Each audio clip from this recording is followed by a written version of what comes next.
Hello and welcome to The Lab, a Minecraft podcast where we explore, experiment, and theorize about all things Minecraft. I am Miner Thoughts, and with me again is my co-host, my brother from down under, the Troj. How you doing, Troj? Good morning or afternoon or good evening, whatever it is for you on the other side of the planet. I'm doing all right. How are you doing, Mr. Miner Thoughts?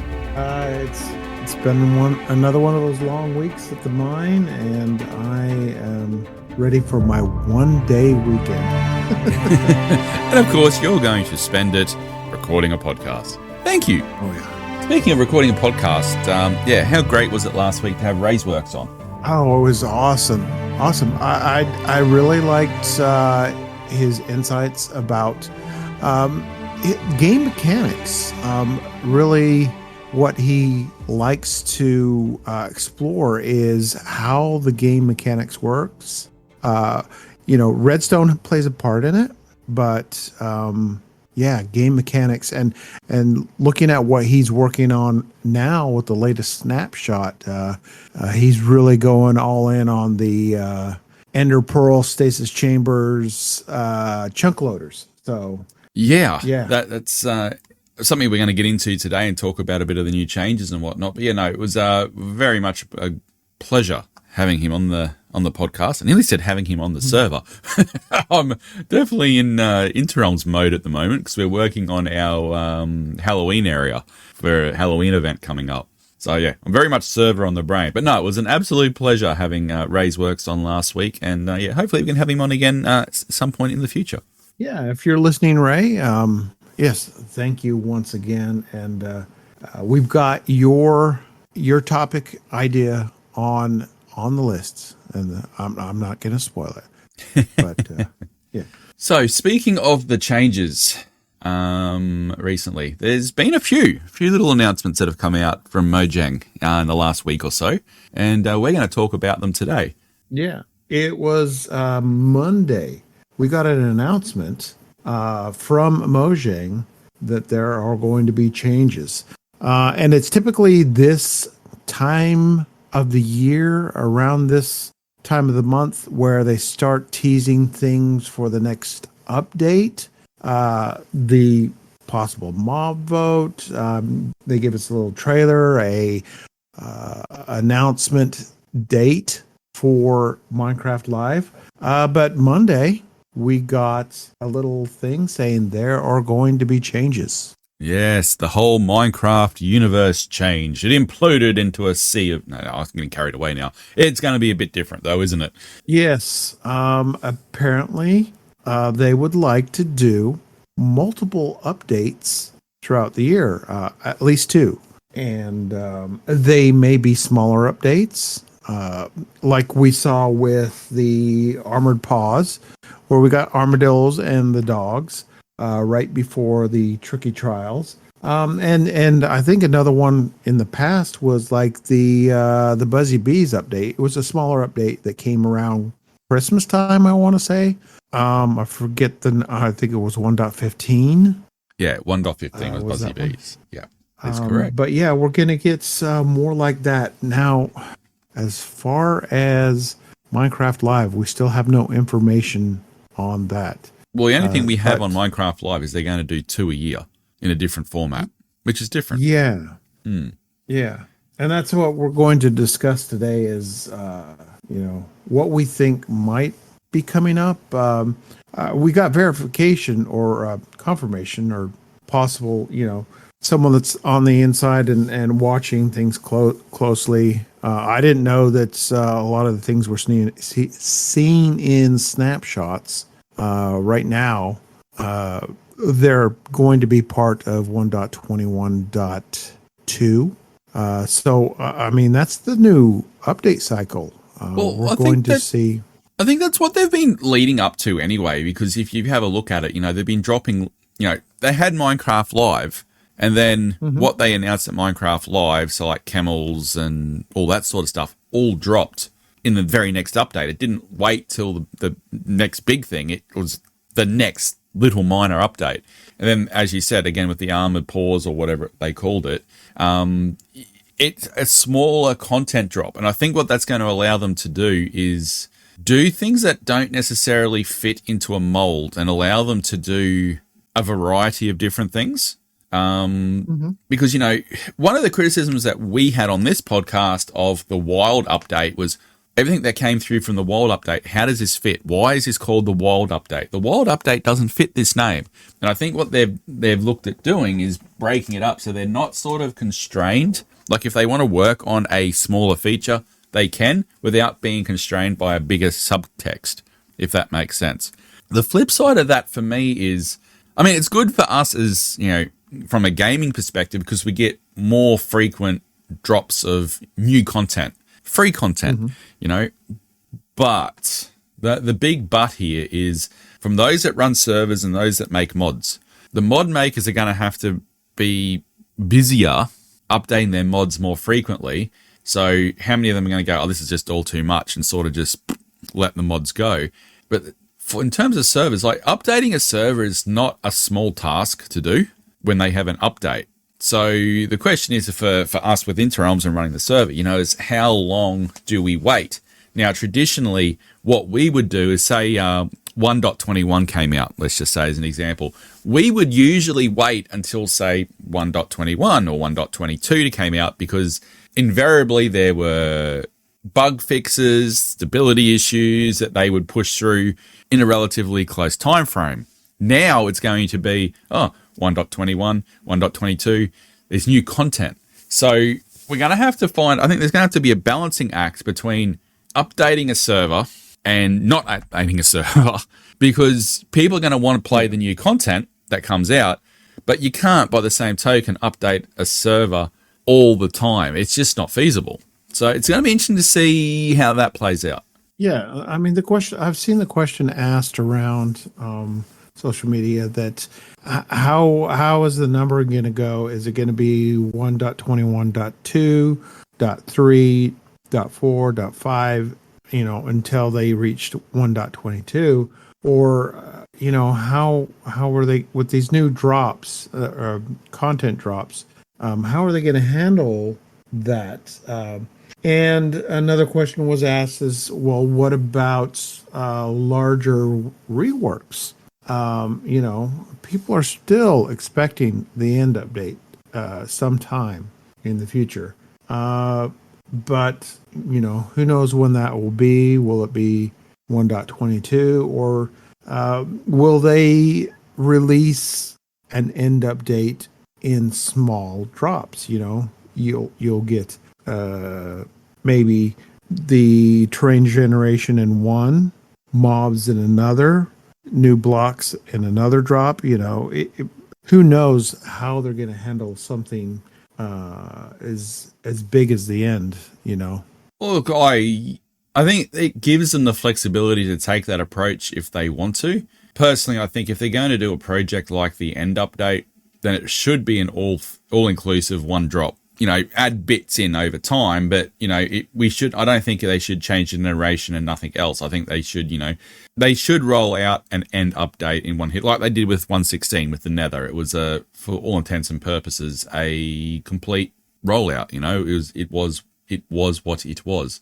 And of course, the other thing that we've talked about that needs attention is the inventory. And I see in one of the latest changes there, they've actually changed and altered the way bundles work. And I think they're going to become more important. They're not going to be fantastic and fix the whole inventory system as a whole, but, just the way it works now, the changes that they've made to those, I can see it being useful to probably carry one or two on you. And I was just thinking about my own usage. I always carry, the tools of the trade on me. I got an ender chest, I got a crafting table, I've got a bed, I've got all my tools, a stone cutter, invariably that sort of stuff. I can see having a bundle, chucking that all in there, and instead of taking up 8, 9, 10 inventory spaces, it would just take up one. And then I can just go through and select what I want to take out of the bag. And then maybe have another one on me to, if I'm going mining or I'm going working, invariably, say when you're going mining, you collapse everything into the block form, say iron blocks, blah, blah, blah. But you always end up with a 2 or 3 left over that just won't make it into the 9. So I can see a bundle being good to, to collect all those little leftover bits, for lack of a better term, and put them to the side. So I think they're heading towards an inventory. I think the bundles are definitely going to help, and the changes that they've implemented here with the latest snapshots, I think, are brilliant. Right, and there's things like behind the scenes in the snapshots with the code, the way they're doing the code, and I do not understand how Java is coded. So maybe someone that's listening to this, they can explain it to us.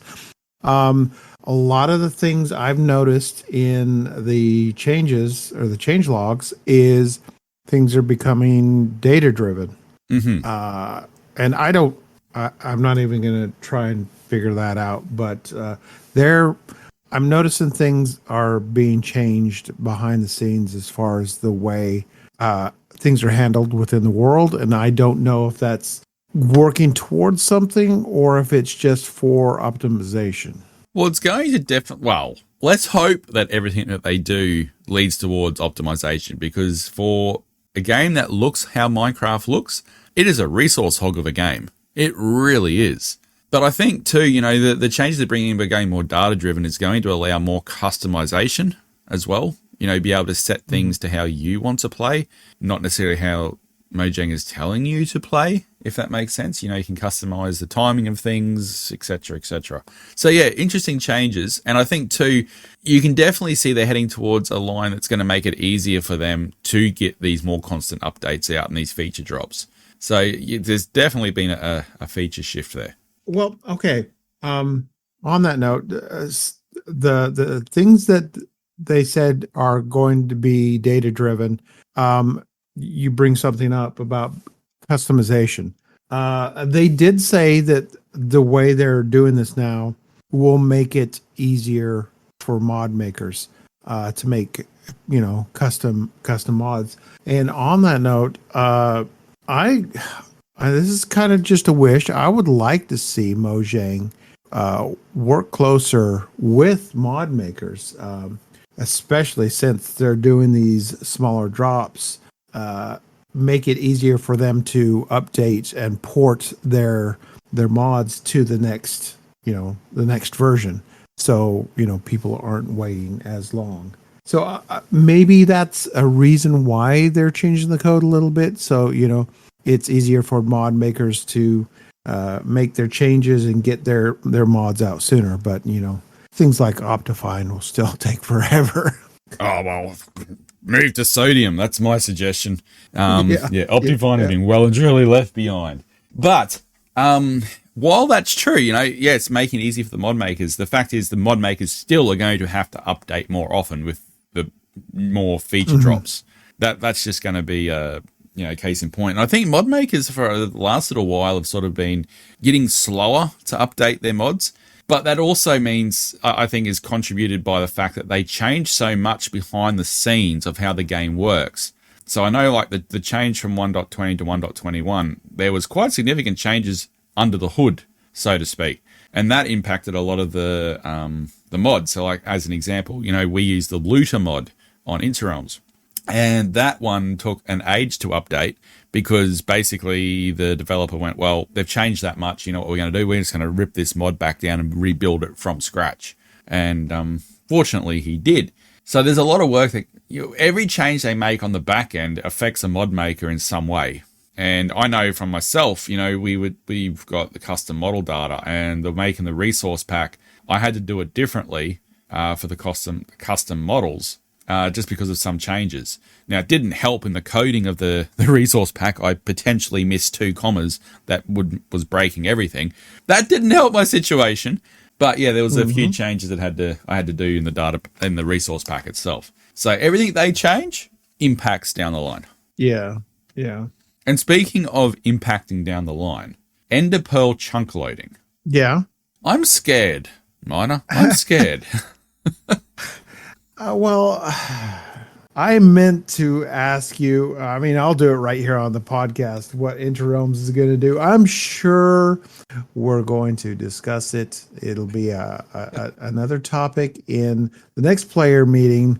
Because we've There are just some servers that would prefer not to have chunk loaders. Um, but do you qualify them as chunk loaders or do you qualify them as stasis chambers? They're a little bit of both. And the thing about these chunk loaders is uh, if the player logs off, it's like the chunk's still not being loaded because the interpearl disappears.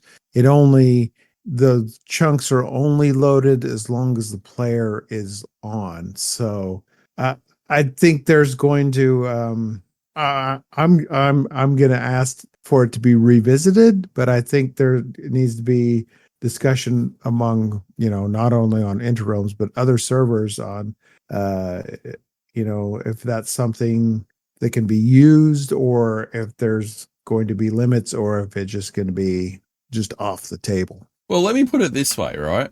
You think back to season 1 of Interrealms.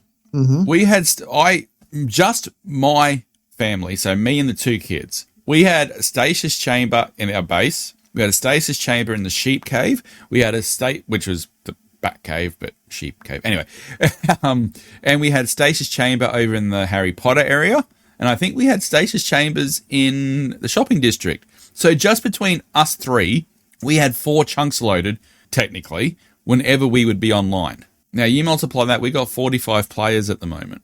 Now, let's just say 10 of those are online. It scares me. I think we will have to draw a line in the sand somewhere. Because can you imagine, I off the record refer to our season 4 world as the world of the gold farm, because it seems like everyone has got a gold farm.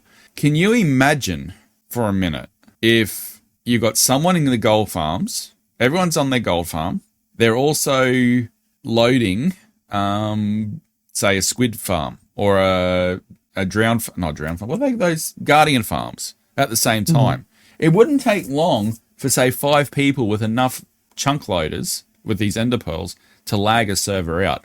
And that's my only concern with it, is, we've been so careful with how we've set up the back end with our rules and what farms you can operate, etc., to really manage server lag. Now, we got a beastie server. We're sitting on an 18 gigabyte server at the moment. So it's a beastie server. But even still, you still get those lag spikes from time to time. We had someone, we won't mention who, cough chemist, who lagged the server out because the gold farm, I think it was, broke. And there was just entities everywhere while he was AFK. And we actually had to kick him off the server so that it unloaded, Yeah. We had to, because it was unplayable. So you think about it, that's just one location. Imagine if there was 3 people using chunk loaders and we had problems at each 3 of those locations.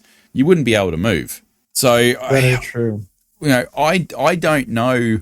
To answer your direct question, I don't know what Interrealms will do. Like, that's not a me discussion. No doubt the admin team will throw that around. We're a bit snowed under at the moment. We're preparing for a Halloween competition.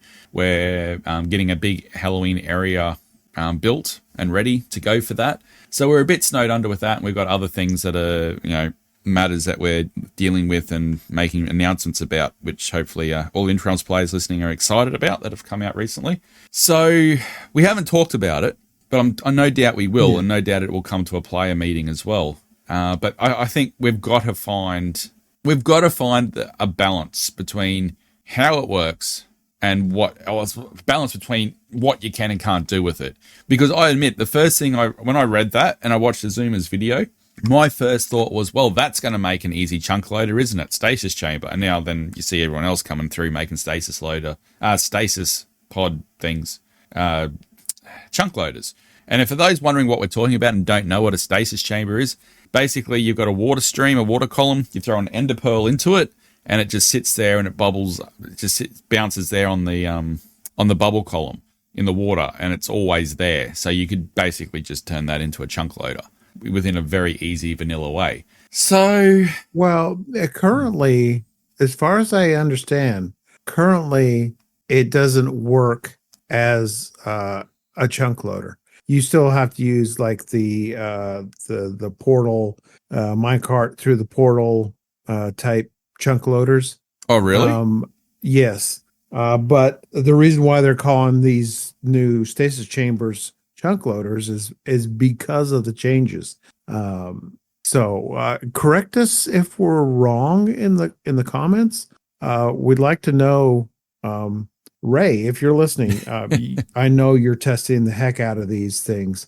So yeah, let us know what they're currently doing and what to expect in the future, because let's face it, that these changes to interpearls and how they load chunks, they could revert that with next week's snapshot. I I know people like to mess around with them and create new things. Again, going back to Ray, he's figured out how to rig these up in every dimension, even the nether without water. So Well, look, yeah, if that's the case, then it's not just a simple stasis chamber. You've got to do other things, and I think it becomes more clear cut for us on Interrums because we do not have chunk loaders. So it's a simple case of doesn't matter if the models change, you do not have chunk loaders. Simple. I was under the impression, obviously zero testing, zero research. That is my methodology. But my first thought was when I watched the Zoomer's video and the way he was explaining it, and then I've got the snapshot notes in front of me at the moment. The way I'm reading that, it feels like a stasis chamber would act as a chunk loader because you throw the ender pearl, and while it's in motion, you're online. It should be updating and ticking that chunk. So yes, that was my impression. For however far the interpearl flies, if it's thrown, it will tick all those chunks. If it's thrown like through a portal, it'll tick those chunks as well. But if it's in a chunk set in a stasis chamber, it's going to continue load that chunk as long as that player is online. Now, if the player logs out, the interpearl disappears. So that chunk is no longer loaded. But if the player logs back on, the interpearl comes back and it starts ticking that chunk. I mean, and he doesn't have to be in the same chunk. Just as long as the player's online, that chunk will be loaded with that stasis chamber. As far as I know. I'm scared. I could be wrong. I'm scared. I'm scared. We do a good job of managing the lag and the resource usage of the server behind the scenes with Interim. So let's see what happens. But yeah, let's throw it to a player meeting and discuss. Look, I can see usages for it, but then by the same token, then if we let this go willy-nilly, then why have we just not had chunk loaders round the clock? I guess the only thing for it is the fact that a chunk loader would be the traditional chunk loaders means it's running all the time. It's like a spawn chunk, basically. It's continuously running. At least this one would be only when you're online sort of thing. But then, do we limit it to you can only have one? What if people have got stasis chambers set up in their base for fast travel? That was actually one thing that I was considering at one stage. That may then mean, I can't do that anymore. I don't know. I lots to discuss as they change it. And as you say, they could come and change this tomorrow with the next update. Who knows? Yeah.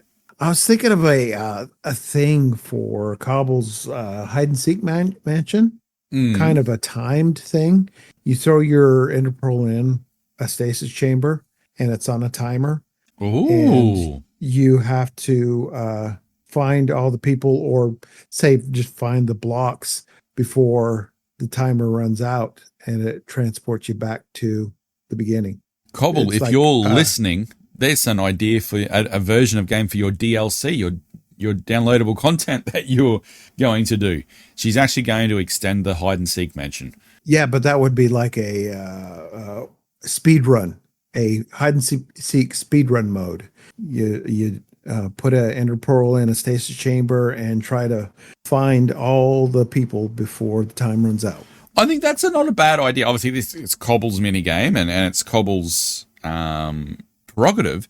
Again, so let's fill in those that may not notice. So we had a mini games weekend, live stream weekend, not too long ago. And Cobble K, absolutely fantastic builder, one of the best builders I think we've ever had on Interrealms. She made a mansion, and it was a hide and seek mansion with all these amazing hiding spots, and someone obviously traditional hide and seek one person had to find.